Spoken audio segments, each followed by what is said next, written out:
Hello, I'm Luke, and welcome to another episode of the Vision to Victory podcast, where we discuss practical ways to turn your dreams into reality. Last week, we talked about ego and how that can either hurt or help us. Today, I want to talk about seeing clearly. I want to set this up with a question. What do you see? I could perhaps present you with a situation or show you a picture, and I could ask, what do you see?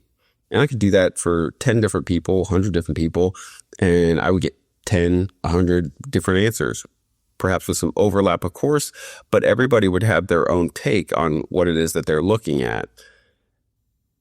And it might sound like a simple question, but why is it that two people could be looking at the exact same thing and see something very different?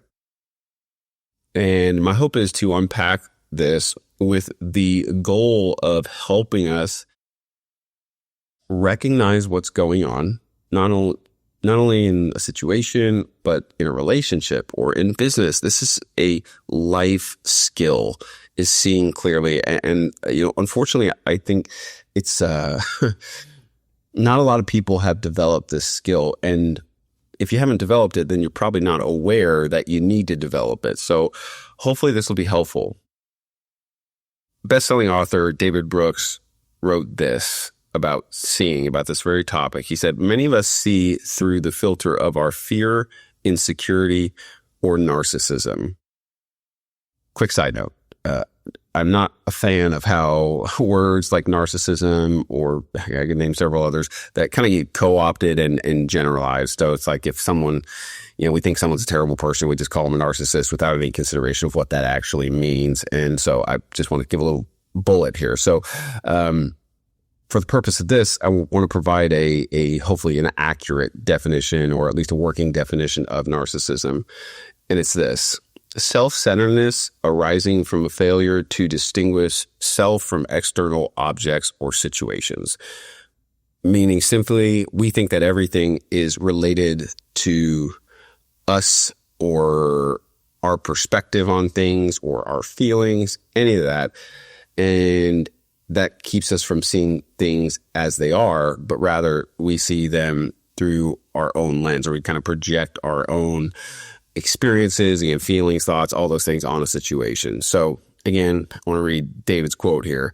Many of us see through the filter of our fear, insecurity, or narcissism. And he goes on to say, seeing well is not natural. It is an act of humility.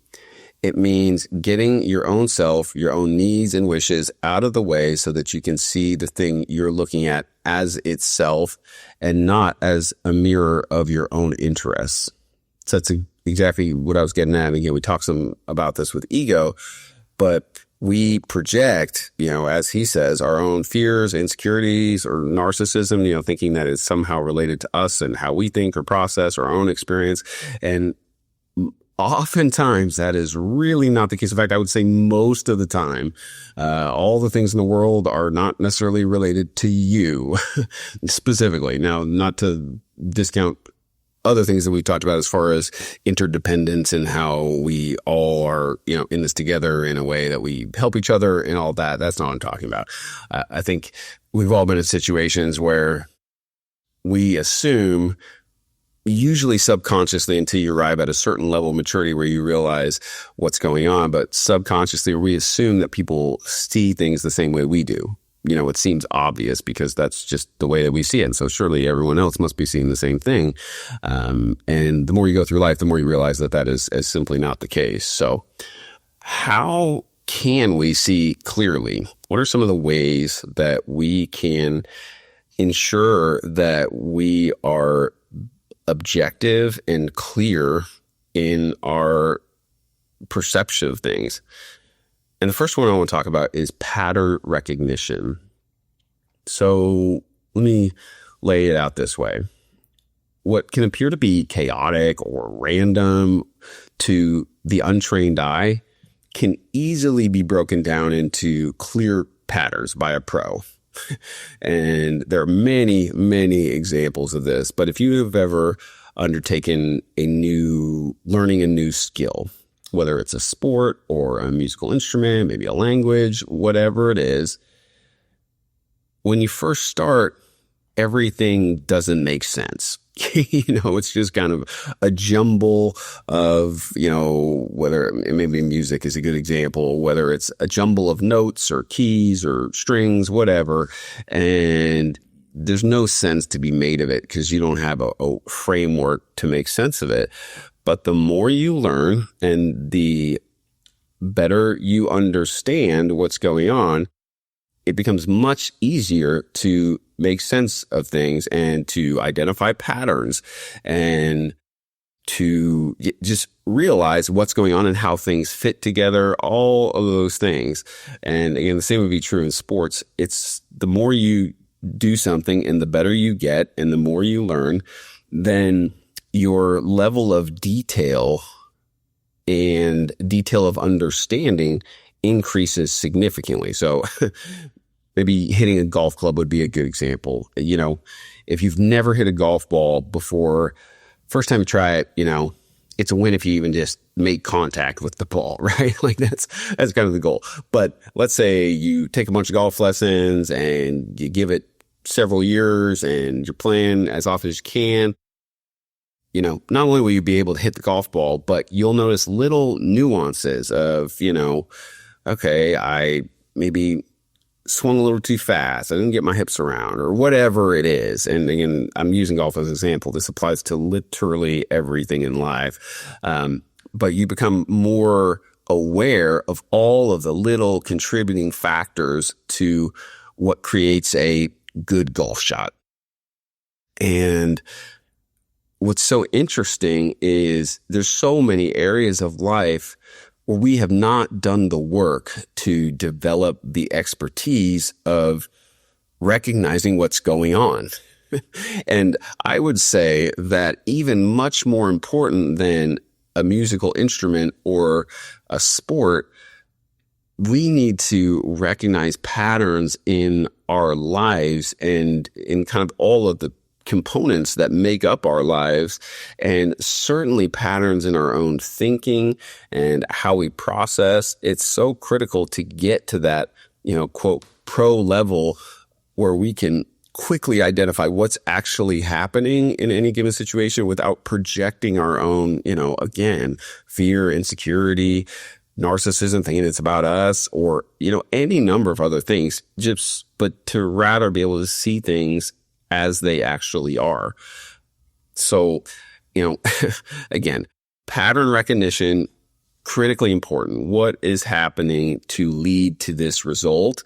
And if you don't like the result, find the pattern. And then you can either change how you're using the pattern or change the pattern itself. There's kind of lots of pieces there, but you have to, if you're seeing a result that is not what you're looking for, find a way to recognize the pattern that is leading to that result, and then you can do something with it. So pattern recognition. The next one is feelings versus reality. This is a big one. We are all, as humans, emotional people. Coming from someone who maybe, I think would, most of the people who know me would describe me as even keel, maybe not overly emotional. But the fact of the matter is that we're all driven by emotions on some level. Again, whether that's fear, insecurity, those are some of the, maybe less positive ones, of course, or, joy or pleasure or all those things. There's so many feelings that we have all the time that are contributing to how we view the world. Here's the challenge when it comes to seeing clearly. Things, when I say things, I mean anything in life. Could be a situation, could be a person, could be an object, could be anything. There's no limit to this. Trigger feelings based on our past experiences. So whether consciously or unconsciously, we make associations that are based on a feeling tied to a previous experience. There's a lot there. Let me give an example.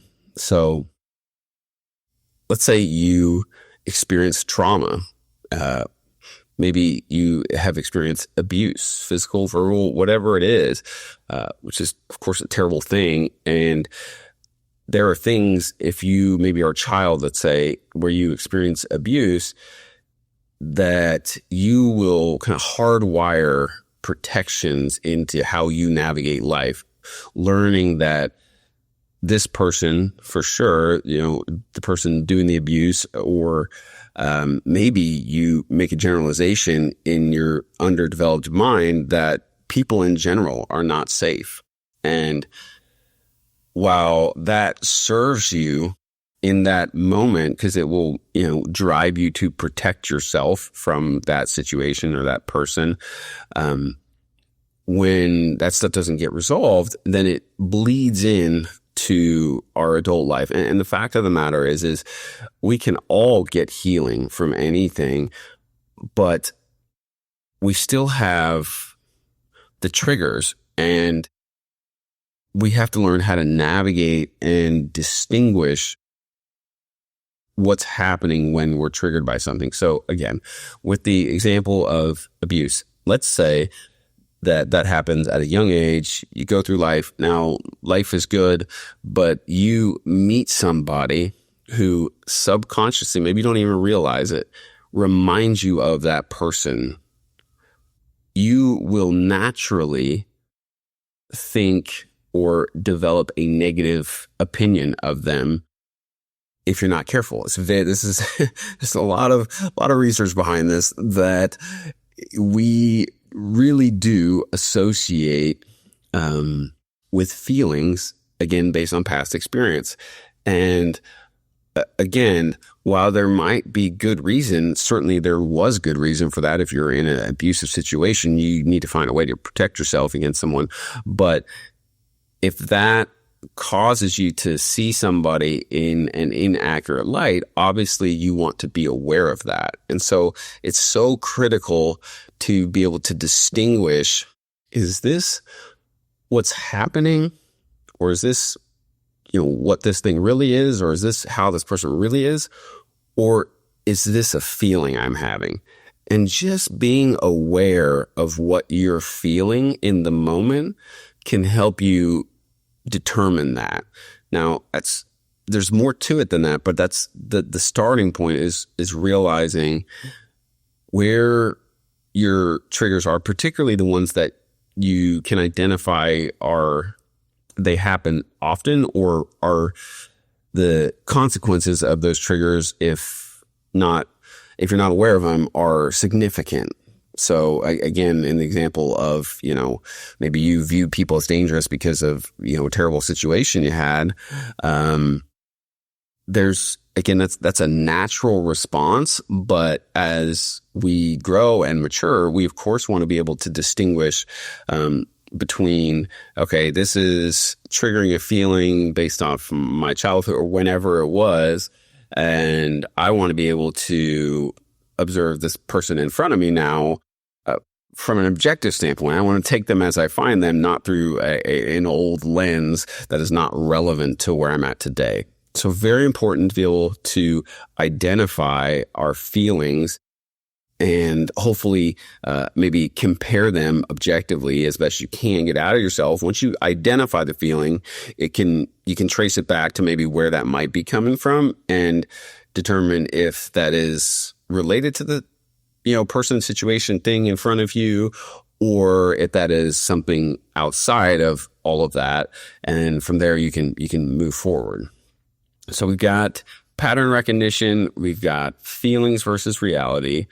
And this next one is a big one, and I would actually say perhaps the most prevalent. So this is the one that is most commonly, in my opinion, keeping us from seeing clearly. The pattern recognition is a huge one. I mean, all of these kind of tie together, but I think this last one hits it home. So it's motivations.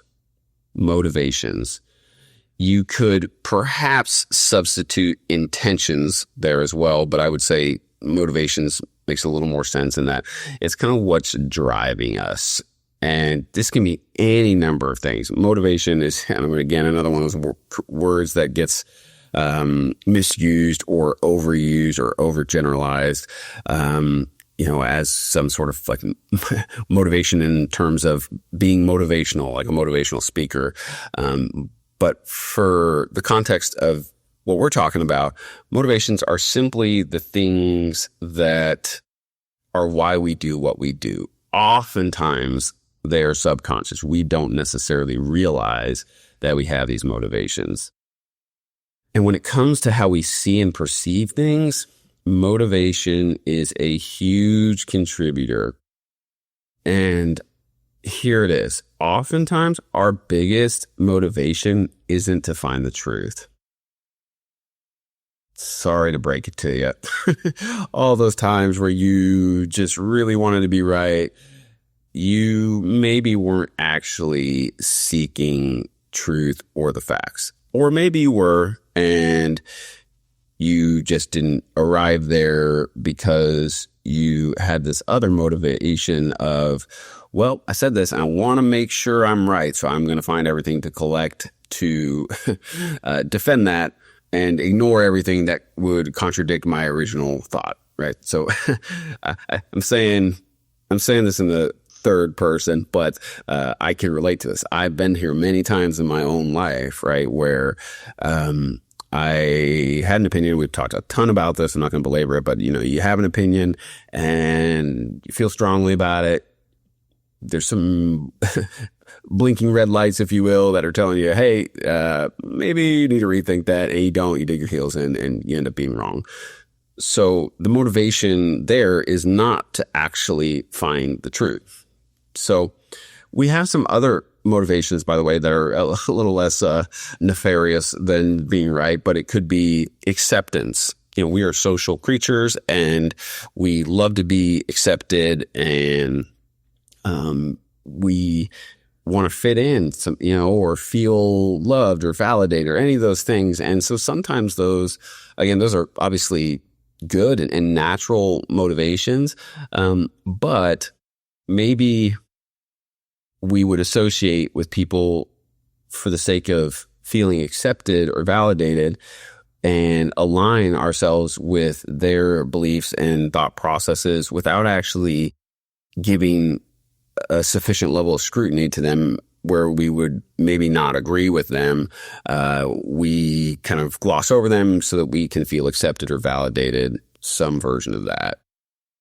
So to be clear, the relationship between motivations and perception, how we see, is not a bad thing. It just is. We just need to be aware of it so that we can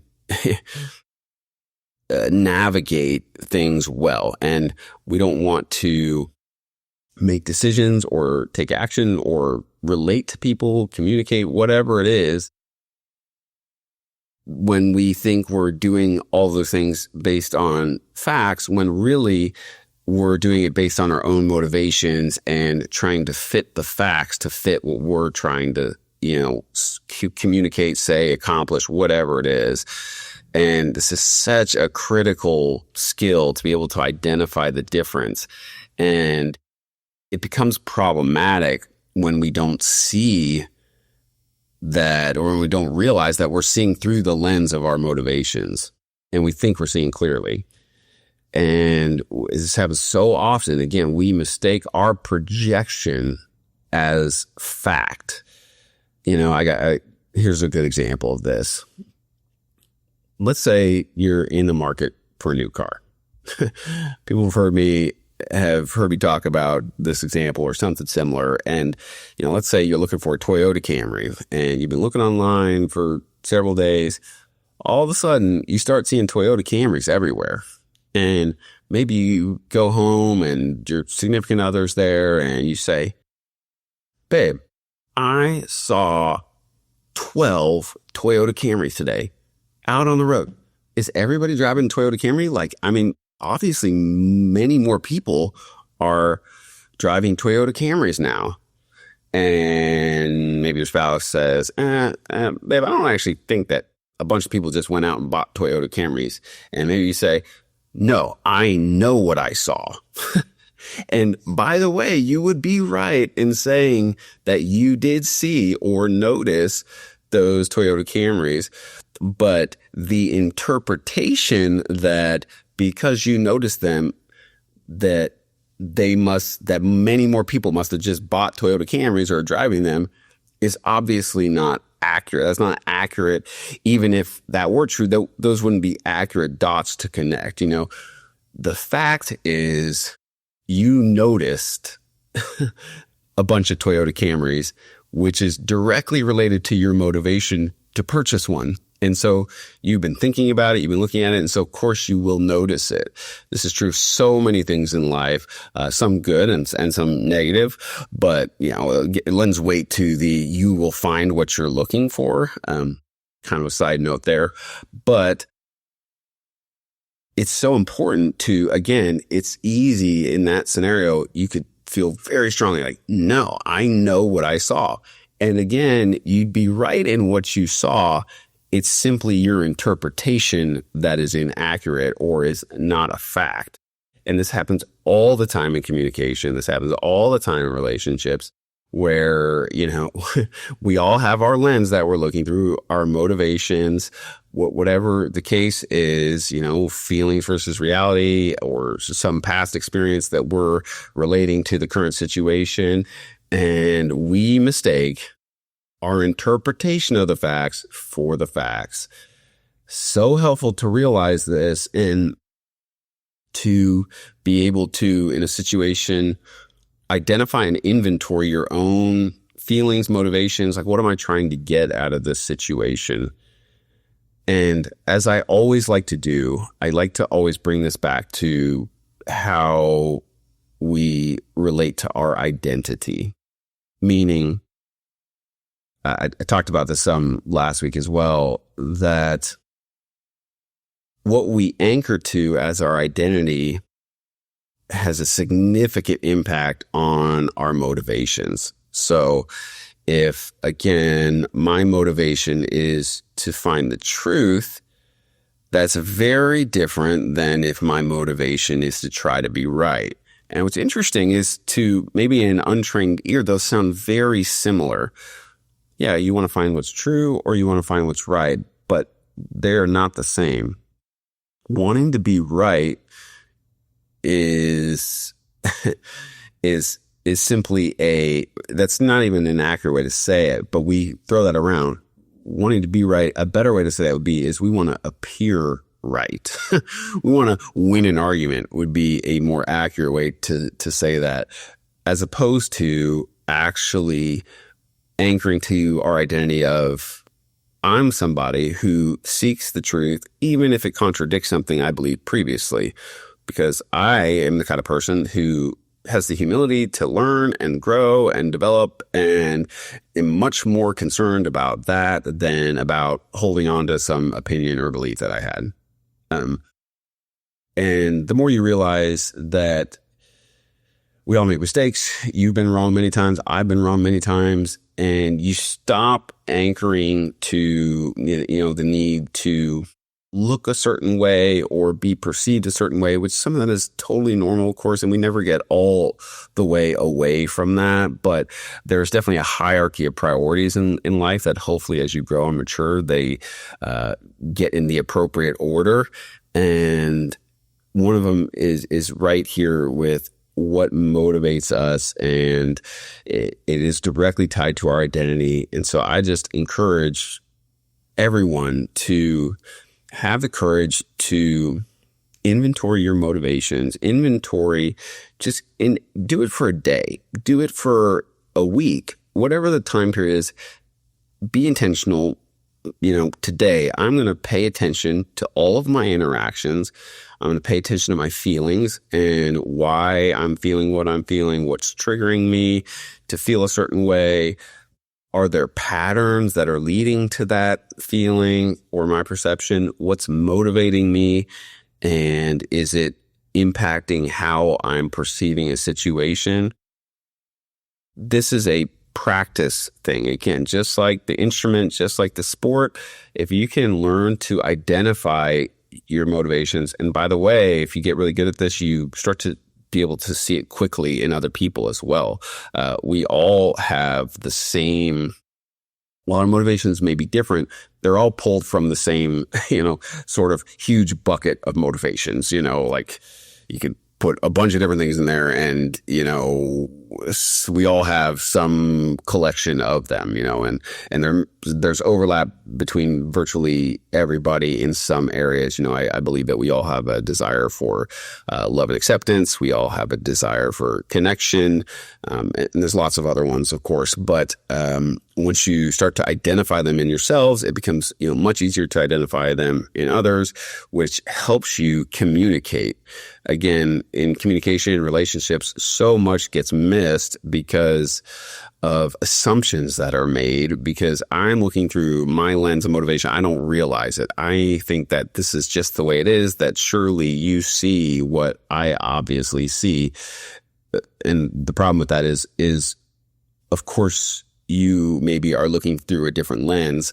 And so it's just so critical to have insight into what your motivations are and what, the other party in any conversation might be, what their motivations are. And then you can have a real conversation, maybe you even talk about that. Like, hey, sounds like this is what's behind what you're saying. Here's kind of what's behind what I'm saying. And then you can have a real conversation instead of just stating an opinion. They state their opinion and you seem like they're at odds. And so you argue about it. And the reality is you're just missing each other. You don't understand what's actually underneath what's being said. So all that to say, we want to see things clearly. I hope this is meaningful to somebody, because, whenever I listen to the news or anything going on in culture today or society and anything political, I mean, geez, I would just say that most of what is proliferated, via social media, mainstream media, any of it, it just is fundamentally not related to truth seeking or to being accurate. It's almost, there are some exceptions to this, but so much of it is based on everything except seeking the truth and seeking what's accurate. And I know for me, I want to be able to distinguish between reality and feelings. I want to be able to distinguish, my own motivations and how that might be affecting how I'm hearing something or seeing something. And then certainly the motivations of who's delivering this message. What are they trying to do? Because so often, again, people, whether malicious or not, and oftentimes not, oftentimes it is, unfortunately, are trying to convince you of something because it serves them in some way, or perhaps maybe they're just anchored to an old idea, old belief, something like that. Point is it's not objective. And if you're not starting from an objective assessment of things, then not only are you not going to see those things clearly, but the conclusion that you're going to draw from there is going to be, wildly skewed. And then to take that skewed conclusion and try to pawn it off as truth or fact has so many negative domino implications. And so all that to say, I hope you can tell this matters to me, and I hope it matters to you too. We want to be people who think clearly, who see clearly, and are not swayed by, the ups and downs or the drama of life and the drama of media or other people's opinions, all that stuff, all the noise. We want to be people who can see clearly. I hope you want that too. So again, look out for those patterns. Look out for when your feelings are getting confused with reality, and look out for when your motivations are contributing to how you see and perceive things. And then hopefully you can take a step back and learn to identify those and either make changes as needed or be clear about what your motivations are in any situation and navigate those, as opposed to using your motivations to maybe manipulate or distort any situation or scenario. So I hope this was helpful. If it was, please like, share, subscribe. Talk to you next week.